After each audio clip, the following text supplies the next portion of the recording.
première question, c'est de comprendre tout simplement votre parcours et pourquoi aujourd'hui vous êtes chez Innovafeed et ce que vous faites aussi. Ok, merci. Donc bonjour à tous. Donc Sébastien Sulba, je suis directeur méthode et performance chez Innovafeed.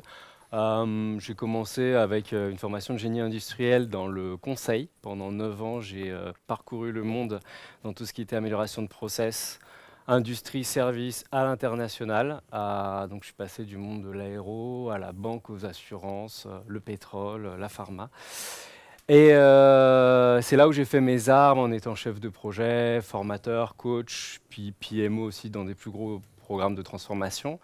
Et en 2018, je me suis dit que j'allais quand même rester un peu plus souvent à Paris. Et donc j'ai rejoint un grand groupe de BTP où j'ai très vite eu en charge le pilotage du plan stratégique d'une des entités, des nombreuses entités de ce groupe. Et il y a 3 ans, je me suis fait contacter par Innovafeed, une scale-up aujourd'hui, qui est spécialisée dans l'élevage d'insectes à destination de l'agroalimentaire. Alors, juste pour tout de suite, parce que moi, ma famille croyait que je bossais dans une ferme, c'est ça, d'accord. On parle de la plus grosse usine du monde depuis quelques mois, à viser de 100 000 tonnes d'ingrédients par an à la fin de notre ramp-up. C'est destiné à l'agroalimentaire, notamment pour les animaux. Pour l'instant, ne vous inquiétez pas. Non, c'est tout à fait sain, mais voilà, on est spécialisé là-dedans. Et donc moi, je les ai rejoints il y a 3 ans et j'ai notamment eu le privilège de diriger le ramp-up, l'ouverture et le ramp-up d'une des unités de production, un des bâtiments qui est spécialisé dans la ponte de nos mouches. Et donc voilà, donc j'ai eu cette chance-là de diriger ça. Voilà. Merci. Et quels enjeux vous rencontrez au niveau opérationnel et stratégique au sein d'Innovafeed notamment? Alors, je vais quand même tout de suite, je vais vous dire, ça dépend vraiment de l'écosystème dans lequel on va se trouver. C'est pour ça que je conseille toujours aux gens de faire un espèce de diagnostic, une introspection quand on arrive dans une orga. Parce que je vais donner 2 exemples. Je vais donner Innovafeed, bien sûr, mais un exemple qui est complètement à l'opposé. Chez Innovafeed, on est parti dans un milieu que personne ne connaît. Clairement, ce n'est pas très répandu, l'élevage d'insectes.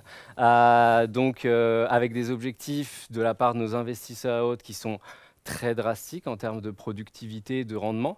Donc ça, c'est au niveau stratégique. Et nous, au niveau opérationnel, on a eu et on doit continuer à découvrir les bons process, parce que personne ne les connaît, hein, les bons process pour élever ça et transformer tout ça. Les bons process, les mettre en œuvre de manière fiable et répétable, et après de travailler à essayer de diminuer au maximum leur variabilité pour que les performances qu'on va montrer ne soient pas juste un one-off et puis c'est tout. Donc ça, c'est vraiment, on va dire, le beau dessin qu'on aimerait tous avoir. Puis à l'opposé, dans un milieu tel que le bâtiment dans lequel j'ai eu la chance d'être, là, on a affaire à des process qui sont installés depuis très longtemps. On a toujours fait comme ça. Couler du béton dans une banche, on va pas nous apprendre à le faire. Donc à partir du moment où vous avez envie de faire des changements stratégiques, c'est pas vraiment la technique qui va jouer. C'est plutôt au niveau opérationnel, c'est de la pure gestion du changement. Et je rejoins Monsieur Greg Kinsey qui en parlait tout à l'heure, où là, techniquement, c'est pas révolutionnaire. Par contre, c'est au niveau de la gestion du changement, parce que notamment dans le bâtiment, chaque chantier est une entreprise. Encore plus que des usines d'un même groupe. Un chantier, c'est une entreprise. Donc, il y a des fonctionnements différents. Et donc là, c'est vraiment aller emmener les gens à aller avoir une nouvelle vue, quoi. D'accord. Merci. Et comment vous mettez en œuvre une démarche d'amélioration continue en vous appuyant sur l'utilisation de la donnée, puisque c'est le cœur du sujet aujourd'hui, hein? Si on commence par Innovafeed, on est quand même sur quelque chose qui est assez similaire à ce que vous présentiez, c'est-à-dire que vu que nos processus, on ne les connaissait pas, tous nos processus sont à la base des tests. On va tester les choses, donc c'est-à-dire qu'on va, pour mettre en place quelque chose dans la ligne de production, on va aller identifier les Y qu'on veut, les variables dépendantes, et donc les Y qu'on veut mesurer, et les X qu'on présume et qu'on va aller essayer de mettre sous contrôle. On va faire des tests analyser ça, analyser plusieurs réplicas pour s'assurer qu'on a une significativité, et livrer à l'usine un process sur lequel on leur dit qu'est-ce qu'il faut aller mesurer, comment ça fonctionne, quelle variabilité il faut attendre, et puis aussi quel X il faut aller maîtriser, superviser. Donc ça, après, vu qu'on fonctionne comme ça de manière itérative depuis nos débuts, on a c'est intégré dans notre pilotage d'usine. Donc notre pilotage d'usine, il est basé sur ces KPI avec des Y et des X. Et derrière, ce qu'on a, c'est qu'on a des routines qui sont très fréquentes et qui nous permettent de voir des écarts. À partir de ces écarts, de prioriser un peu les chantiers d'amélioration. Donc c'est un peu by the book, mais c'est une réalité. On a cette chance d'arriver à ça. À nouveau, je vais faire le miroir de l'autre côté de la barrière, dans le milieu du bâtiment dans lequel j'ai adoré travailler avec des clients ou même en tant qu'employé. C'est l'amélioration continue va souvent se résumer à du 5S et quelques outils du Lean. On va parler de kitting, un peu de Kanban. Bon, c'est pas... Et les données, elles vont se résumer à des lignes budgétaires dont on regarde la consommation, la plupart du temps. Et donc, c'est très difficile d'aller faire ce lien-là. J'ai eu la chance, néanmoins, ça a été très opportuniste, d'accompagner un client là-dessus qui se plaignait d'avoir des heures, notamment de manœuvres, qui explosaient dans ces chantiers. Donc, ce que j'ai fait avec lui, c'est qu'on a déjà exploité ces données-là pour essayer de comprendre d'où ça venait. On s'est rendu compte que ça venait beaucoup des non-qualités, donc il fallait réparer, donc des défauts qu'on avait sur chantier. Et donc ça nous a mis la puce à l'oreille en se disant « Ah mais tiens, on a des choses pour détecter la non-qualité ». Il faut savoir que sur les chantiers, on a toujours une tablette pour le suivi de production où on va faire des réserves. C'est comme ça qu'après, on appelle ça des levées de réserve. Ces données-là ne sont quasiment jamais exploitées. Jamais. En tout cas, elles sont utilisées pour « Tiens, là, j'ai un rappel », mais par contre, on n'utilise jamais ça, par exemple, pour se dire quel est le Pareto de tout ça. Et donc là, en faisant le Pareto, on s'est rendu compte qu'un des gros soucis, c'était les huisseries. Les huisseries, je ne sais pas si tout le monde est familier avec ce terme, c'est les encadrements de portes que commun des mortels va appeler. Et là, on s'est rendu compte, donc là, c'était les seules données qu'on avait. Hein. Donc après, on est allé sur chantier avec des chefs de chantier. Et donc, en fait, une huisserie, il faut savoir que vous vous dites, la porte, elle ouvre ou pas. En réalité, sur une huisserie, il y a 11 points de contrôle différents. Et je vais vous en présenter deux parce qu'en fait, c'est les deux majoritaires. En fait, en explorant un certain nombre de chantiers, on s'est rendu compte qu'il y avait quasiment une répétition des défauts, des mêmes défauts sur les huisseries. Il s'avérait que c'était deux défauts qui sont quand même assez différents. La dimension de passage, d'accord ? Donc celle où vous passez, et puis la dimension d'enfeuillure, c'est-à-dire quand vous prenez le métal en plus, là où la porte va se caler. Et donc là, on s'est dit, tiens, on va creuser encore un petit peu. Et on a eu la chance, en faisant une cinquantaine d'huisseries sur différents chantiers, en fait, de visualiser, de se rendre compte, en haut et en bas, c'est fixe, mais au milieu, ça s'étend. Et en fait, on se rendait compte qu'au niveau des dimensions de passage, 50% des huisseries qu'on avait auditées, elles étaient hors tolérance. Ça veut dire quoi? Ça veut dire que quand vous allez fermer votre porte, elle va vous revenir dans la tête. Parce que la gage ne va pas se mettre. Et donc ça nous a permis après d'aller sur le terrain avec les chefs de chantier, de nous rendre compte en fait que y avait déjà les mannequins, c'est ce qu'on utilise pour mettre les encadrements de portes. Ils étaient utilisés, ils étaient en bois. Le bois sous la pluie, ça gonfle. Donc ça nous a permis de standardiser l'outil, standardiser les conditions de serrage. Éviter des coûts, parce que les chantiers étaient en cours, donc au lieu ils ont dépensé 10 000 €, mais pas 100 000. Parce que derrière, une fois que vous êtes hors tolérance, il faut casser, la plupart du temps. Et puis également, ça nous a permis de capitaliser sur des audits de qualité, en disant au chantier, maintenant, vous avez des milestones à passer sur ces points critiques-là. Mais ça a été très opportuniste, il a fallu trouver l'écoute. C'était pas tout le monde. J'ai jamais réussi à le faire de manière générale sur une entreprise. D'accord. Ok. Voilà. Intéressant. Et quels sont les obstacles auxquels vous faites face pour mettre en œuvre ce type de démarche aussi, puisque l'entreprise InnovaFeed, on va dire, c'est un domaine un peu différent. Ouais. Donc, est-ce que on rejoint un petit peu ce qu'on disait depuis ce matin ou est-ce que ça va être différent justement? Alors, j'ai de la chance chez InnovaFeed d'avoir la data est dans notre ADN. C'est-à-dire vu qu'on devait découvrir, on a mis en place des milliers de capteurs dans notre usine, même dans notre POC, pour essayer de comprendre qu'est-ce qui variait, etc. Donc ça nous a beaucoup aidé. Donc cette idée, on n'a pas vraiment d'obstacle là-dessus. Il y a quelque chose quand même sur la donnée en tant que telle. Par contre, sur la démarche d'amélioration continue, on veille toujours à ce que les gens n'oublient pas le terrain.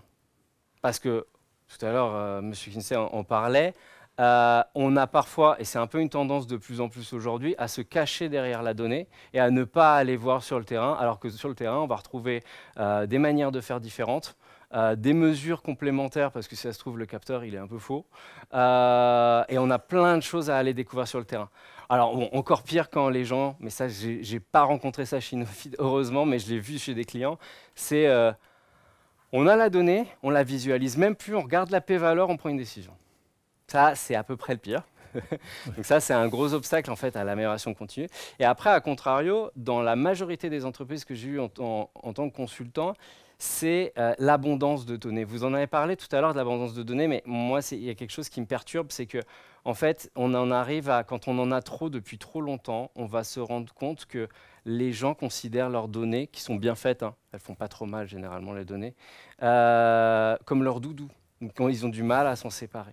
Prenez dans les services, dans les délais de résolution de demande client, on parle souvent en moyenne.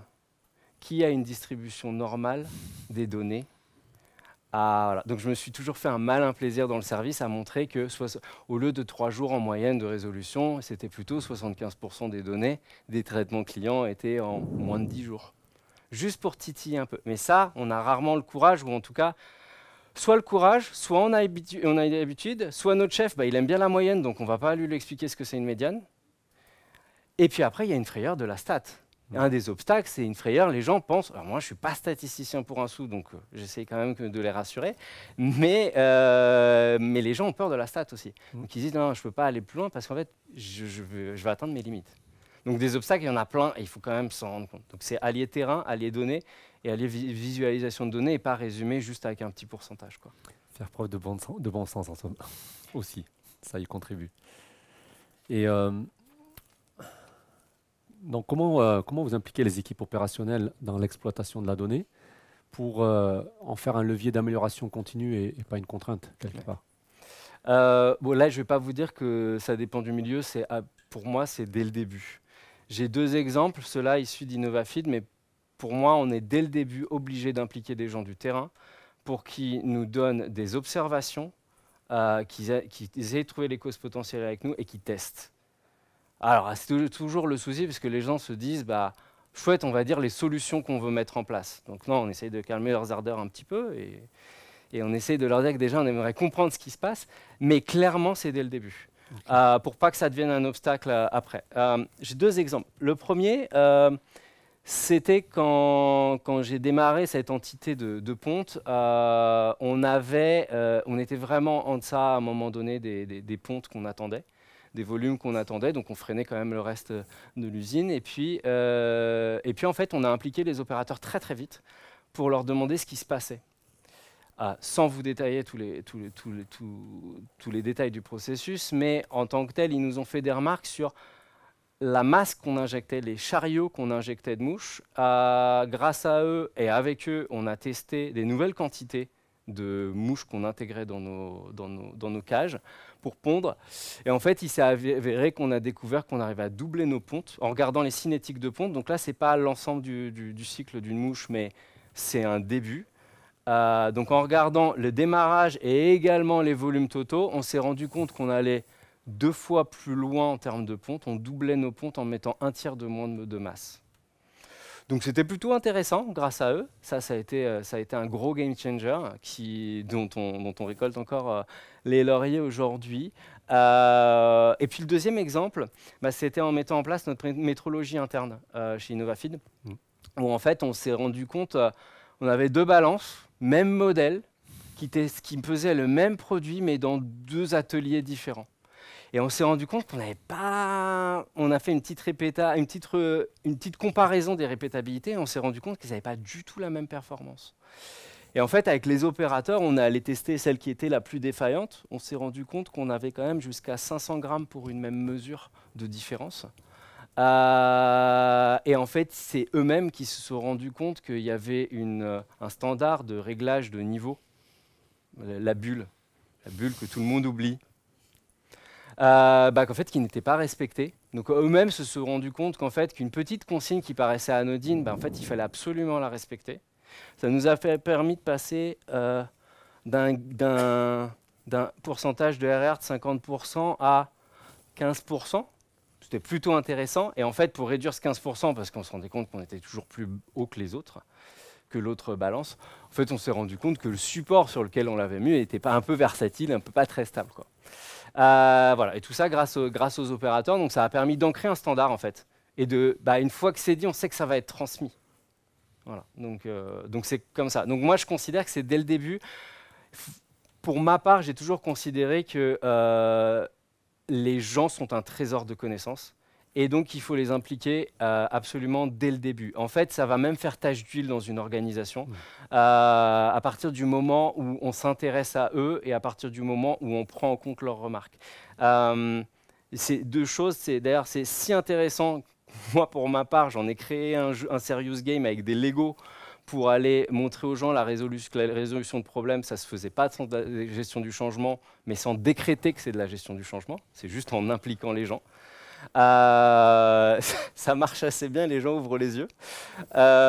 Et puis, moi, ça m'a appris ça au fur et à mesure de mes années. Et donc, souvent avec mes clients et même mes employeurs, j'ai souvent, depuis que j'ai fait ces découvertes-là, demandé à ce que mes premiers jours en tant que chef de projet, je les passe, même plusieurs semaines, je les passe avec les gens du terrain. Je vous garantis qu'aller couler du béton dans de la banche pendant plusieurs semaines, ça vous rajoute des points de karma. Vraiment, ça aide énormément, même au niveau des chefs de chantier et autres. Ouais, et puis moi, ce que j'observe aussi, c'est que ça rejoint une question qu'on a eue ce matin, où on n'a pas forcément besoin d'aller chercher des choses très compliquées pour faire la démonstration et ensuite avoir les personnes qui sont convaincues par l'approche et d'étendre à d'autres cas d'usage qui vont être peut-être plus compliqués par la suite. Mais ce n'est pas la peine de commencer par le plus compliqué, on commence par le plus simple et on va au plus compliqué. Au lieu de commencer par le plus compliqué et on se casse les dents et derrière, on n'arrive pas à initier le mouvement sur ces sujets-là aussi. Ouais, donc ça y contribue. Je rebondis sur ce que vous dites, c'est rien que la métrologie interne. On en a plein des capteurs. Si on voulait faire un programme de métrologie interne sur tout ça, mais en fait, ça deviendrait un programme de PMO, et puis après, au final, ça devient, on perd le contrôle. Là, on avait besoin, à notre démarrage, de prendre quelques systèmes de mesure clés, d'impliquer les gens, pour qu'après, on puisse déployer une métrologie interne de manière beaucoup plus facile. Et par rapport à votre expérience, on a bien compris, issu de différents secteurs, différents domaines, est-ce que vous voyez des différences, des similitudes dans la façon de mettre en œuvre l'approche orientée data-driven? La finalité en tant que telle, c'est obtenir un KPI tree où on a les gros Y, c'est des lagging indicators, bien lagging, genre le chiffre d'affaires de la société. Personne n'a l'impact sur le chiffre d'affaires de la société en tant que tel. Qui sont liés à des Y, qui sont un peu moins lagging, mais qui sont quand même un peu retardés. Et après, de les lier à des X qu'on va après pouvoir distribuer aux différentes strates de l'organisation, différents opérationnels et autres. Ils vont pouvoir, eux, maîtriser ces X-là. Donc ça, en tant que tel, quand on va chercher une approche data-driven, c'est à peu près toujours cette finalité-là. Tout dépend en effet d'où on commence. On commence de zéro, un peu comme l'exemple que je vous ai donné d'InnovaFeed. Là, le conseil, c'est quand même d'utiliser une approche très cartésienne, de manière systématique. On va rentrer dans le technique, mais on va essayer de confirmer les choses. Et on va essayer toujours et c'est ce qu'on fait, nous, on a cette chance de pouvoir le faire, c'est toujours essayer de se poser la question, est-ce que ce qu'on a appris avant, est-ce que ça s'est contredit ou pas? Mais on a cette approche très cartésienne, très cartésienne pour construire notre KPI tree. Dans une société où les choses sont établies, ce qui est quand même la majorité des boîtes, c'est quand même plus compliqué. On va avoir besoin ben, on va regorger de données, donc il faut aller essayer de comprendre les données, parce qu'il y a certains indicateurs, il faut arriver à les comprendre, hein. Et puis, derrière, ben, il va falloir essayer de proposer des suggestions, enfin suggérer de nettoyer sans trop vexer. Mais c'est là où, parfois, c'est pas très technique, mais c'est de la pure de gestion du changement, parce que le manager qui voulait en place cet indicateur-là, il est peut-être parti à la retraite depuis 10 ans, mais on l'a toujours, et puis c'est ancré. Et donc, il va falloir changer ce KPI-là.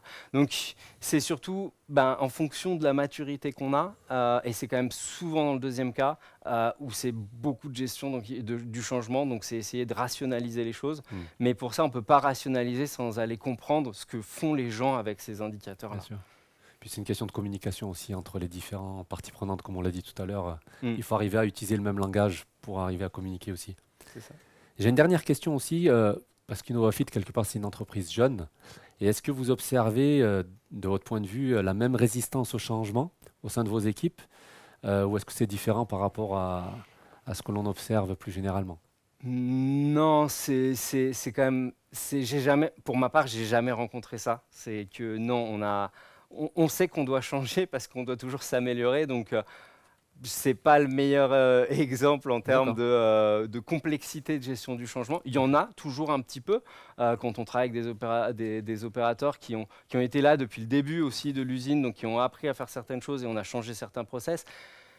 Mais ça reste relativement facile par rapport à d'autres. Après, ouais, on a toujours un peu de gestion du changement, mais c'est sûrement le moins compliqué c'est moins compliqué. Ok. On est plus beaucoup sur du technique. Ça marche. Voilà. Merci beaucoup. Merci.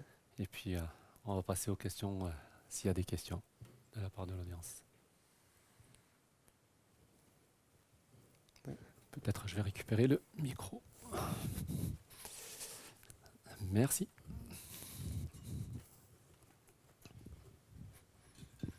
C'est juste pour apporter une remarque. Est-ce qu'au final, ce n'est pas facile pour vous de gérer du coup cette conduite de changement quand on a un process qui est tout nouveau comme ça, que de partir sur un ancien process où on a déjà des mauvaises bases qui sont mises en place et que les gens ne veulent plus bouger? C'est un peu ça mon... C'est pas plus facile, c'est une autre énergie. C'est-à-dire qu'on a toujours cette découverte de faire toujours mieux dans un nouveau process. Donc, il y a de la conduite du changement, mais on arrive à très souvent voir le résultat. Quand c'est bien établi, c'est un peu, je vais comparer ça entre construire une maison toute neuve et puis rénover une maison. Si quelqu'un a déjà rénové une maison dans cette salle, je peux vous garantir que c'est une plaie quand elle a 200 ans ou 300 ans. Parce qu'il y a des découvertes à chaque pas. À chaque mur est différent. Etc. C'est à peu près la même chose. Donc oui, c'est pas plus facile, mais c'est quand même différent et ça donne une énergie assez différente. C'est différent, mais ça existe. Il faut en être conscient. Si vous êtes purement technique et purement oui, le modèle c'est ça et c'est comme ça que ça va fonctionner, ça va pas marcher parce on a des opérateurs. Tout n'est pas automatisé, donc forcément il y a de la gestion, il y a de l'humain et tant mieux.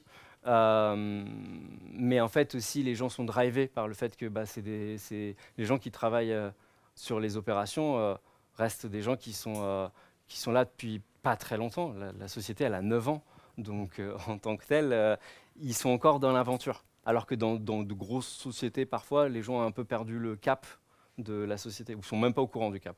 Ça peut arriver aussi. Mais est-ce que du fait, justement, que la société a 9 ans, est-ce qu'entre le tout début et maintenant, il y a aussi une évolution sur la résistance au changement? Parce qu'il y a des habitudes qui vont s'ancrer ou pas forcément? Vraiment pas forcément. Il y a des changements organisationnels qui peuvent se faire et autres, mais on reste quand même dans cette ferveur on est la plus grosse usine du monde, on va continuer. Ok.